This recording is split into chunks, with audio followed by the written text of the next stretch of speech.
with Norman Labbe, who's a registered professional engineer and has been for over 35 years. He's the superintendent of the Kennebunk and Wells Water District and has been since 2002. He holds a Bachelor of Science in Civil Engineering from the University of Maine, and he's a registered Class 4 Water Supply Systems Operator and a past president of the Maine Water Utilities Association. He's a member of the New England Water Works Association, American Water Works Association, and the American Society of Civil Engineers. This is Norman Labbe.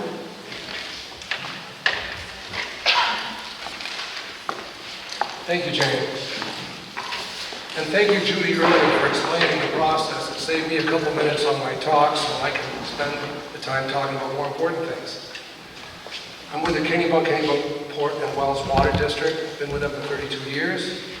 And we are in support of the campaign to reconsider water fluoridation. Two things here. Judy mentioned this already. I'll leave the slide there for a second. That's the area that's affected, which is our legal franchise territory. All 7 communities will be voting on November 8th.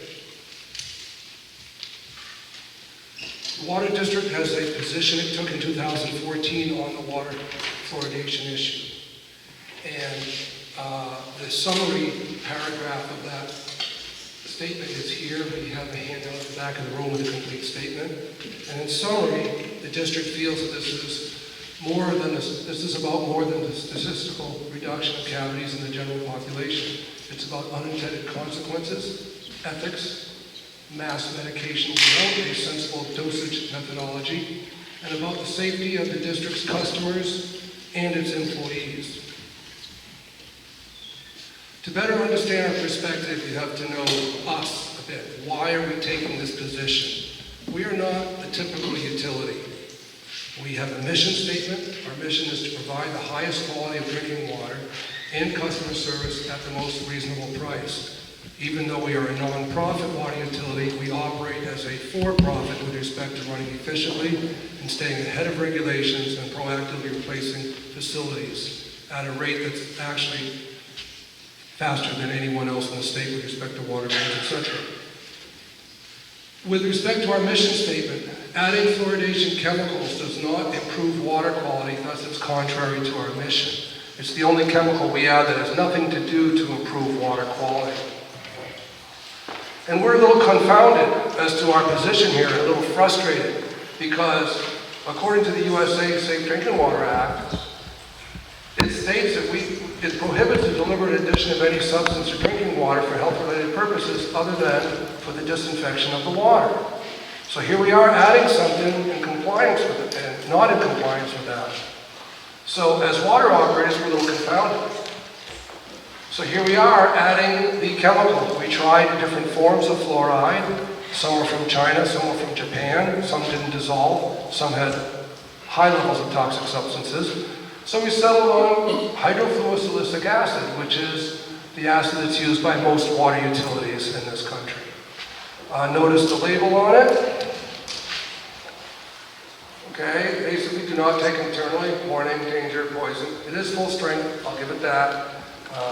It's very toxic to handle, to the point where that if we're doing anything with it, adjusting any chemicals, we have to have full protective equipment, personal protective equipment called PPE in the trade.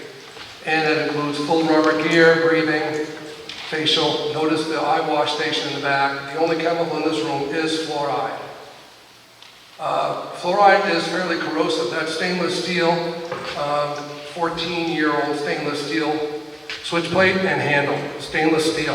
And that's just vapors in the air. That's not direct contact with any fluoride at all. It etches glass also. By the way, that's what's used to etch glass, is fluoride. Hydrofluosilicic acid, which is what we are using for fluoride and most of the country uses, is a byproduct of the phosphate fertilizer industry. What is done is you capture the gases from the wet scrubbers in the smokestacks to reduce air pollutants. The EPA required that years ago because airborne fluoride is very toxic for the environment. This is from our manufacturer of our fluorosilicic acid.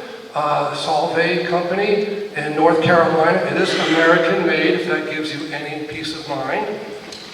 It doesn't for us.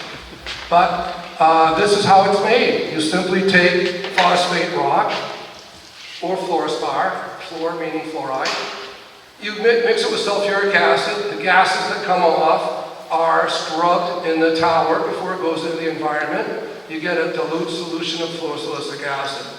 And they just evaporate it, basically boil it down, and that's the stuff that goes into tank trucks and comes to our treatment plant. 20,000 pounds a year into our drinking water supply for all of you to drink. The other products are gypsum and fertilizer. What is fluoride? Just a quick lesson, bore you with a little bit of this high school chemistry stuff. Right here, fluoride is in the periodic table. It's part of the halogen family. You're familiar with the rest of them: iodine, bromine, chlorine. This fluorine. All of these are very highly reactive chemicals. Some of the most highly reactive chemicals in the periodic chart. Iodine, we've known for years, is used for wounds to disinfect things. Also, it's important for your thyroid. Bromine, chlorine, we use it for disinfection, swimming pools, hot tubs, drinking water, especially chlorine. Fluoride, it's even more reactive than some of these, and it doesn't have any disinfectant capability other than deactivating enzymes, and it has some issues with living organisms, but that's another thing. I'll leave the doctors to talk about that. But that's our fluoride right there. Very reactive. It loves calcium, and that's part of the good and bad of fluoride, is it loves calcium. It doesn't have a brain, but it reacts very strong with calcium, which is throughout your body, in your teeth, your bones, and throughout other organs. Here's a statement by Dr. Hersey, who was involved with EPA's headquarters of Union of Scientists and Professionals in 2000. It's a nice statement. If this stuff gets out into the air, it's a pollutant. If it gets into the river, it's a pollutant. If it gets into the lake, it's a pollutant. But if it goes right into your drinking water system, it's not a pollutant. There's got to be a better way to manage this stuff. So, in our consternation, we started doing some research, as we do with any other project we take on. And we looked at this book. I guess we call it the Bible or the authority. I think most water or most dental medical professionals are familiar with the book. National Research Council in 2006 did a review of EPA standards. And we read through it, and we got even more confounded by some of the statements. For example, on page 16, it says, this report does not evaluate and make judgments about the benefits, safety, or efficacy of artificial fluoridation. That practice is reviewed only in terms of being a source of exposure to fluoride.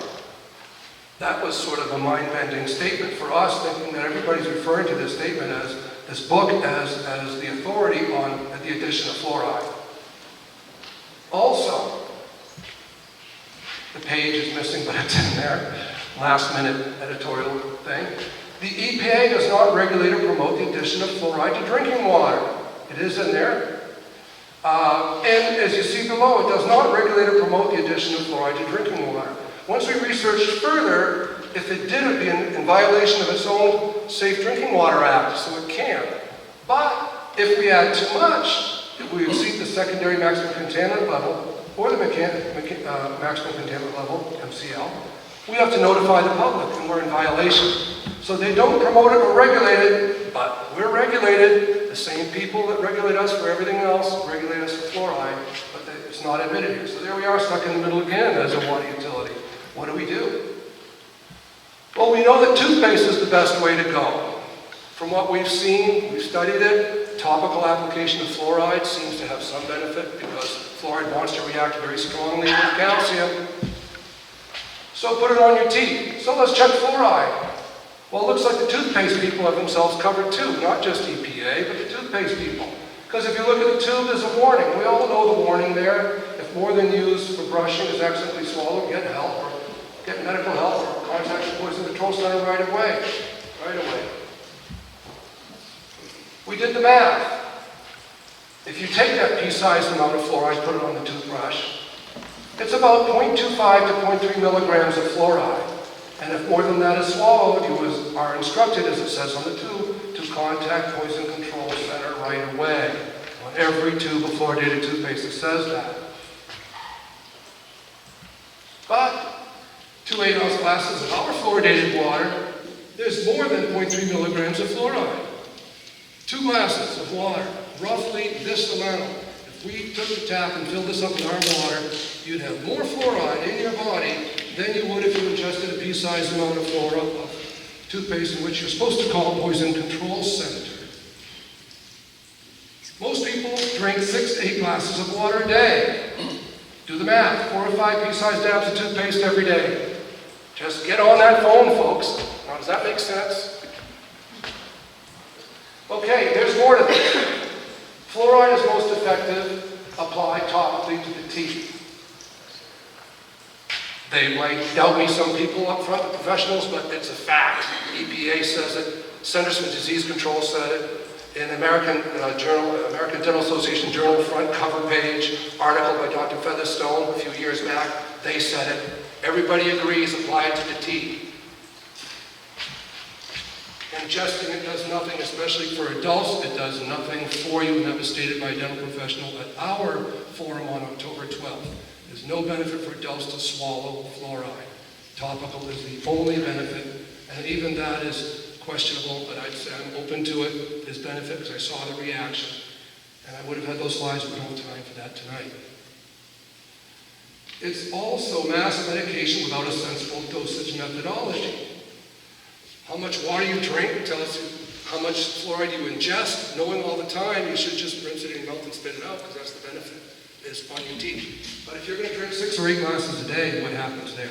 So there's no dosage methodology. What about sensitive individuals with physiological issues that are sweating a lot?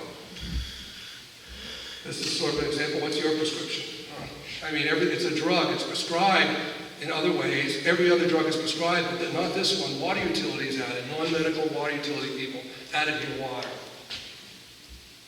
It's medication without informed consent. That's a big issue. That goes beyond water district issues. It'll probably be talked about later tonight, but that's a huge issue. Is you're giving medicine to people without their consent. Back in 2002, almost half the people said no, but everybody gets it. On that topic, on informed consent, according to the American Medical Association, and part of their definition is this: informed consent is a process of communication between a patient and a physician that results in the patient's authorization or agreement to undergo a particular medical intervention. It includes disclosing and discussing the risks or benefits of a proposed treatment or procedure. No matter how you cut it, fluoride is being added for a medical purpose. It's a drug. You can call it a drug, you can call it a toxin, and it's, for full strength, it actually was used as rat poison years ago. That's true. So getting back to this, KKW employees are not physicians. We can't even talk to people about medical consent. We're not physicians. So further consternation for the water district. That's why we are here right now, with those reasons and the others brought up. Also, we have safety awards we get every year from the state. Everything we try to do is safe. We have the SHAPE award, which has an acronym for a statewide thing. I've used up 12 minutes. Sorry about that. Just hit the button. I didn't want to take up his time. We're careful about everything we do. So from our perspective, our saying, I hate to create a cliche here, but when in doubt, leave it out. There's obviously doubt in our mind, and hopefully there's doubt in your minds too, that not all the questions are being answered. This dogma we've had for 50, 60 years needs to be questioned. There's more science coming out on it, but I don't want to take away from the scientists, and I'll leave it up to the rest of the speakers.